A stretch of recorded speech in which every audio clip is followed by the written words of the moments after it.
আপনার জাতীয় পরিচয়পত্র বা স্মার্ট কার্ডে নিজ নামের অংশবিশেষ সংশোধন করতে হলে আপনাকে যেটা করতে হবে সেটি হলো নির্বাচন কমিশন কর্তৃক নির্ধারিত ফি 200 টাকা।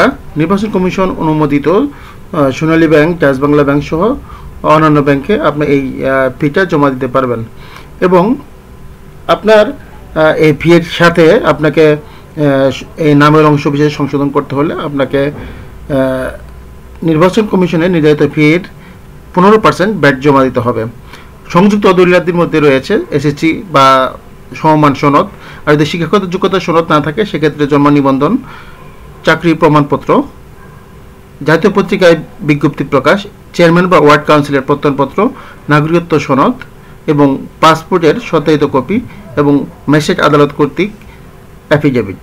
নিয়মাবলী: নিজ উপজেলায় আপনাকে আবেদন করতে হবে নির্ধারিত ফর্মে এবং জাতীয় পরিচয়পত্রের অনুরূপ স্বাক্ষর দিতে হবে এবং অসম্পূর্ণ আবেদন বাতিল বলে গণ্য হবে এবং আপনার উপজেলা নির্বাচন কর্মকর্তা কর্তৃক আবেদনের সময় আপনাকে সশরীরে হাজির হয়ে আবেদন করতে হবে।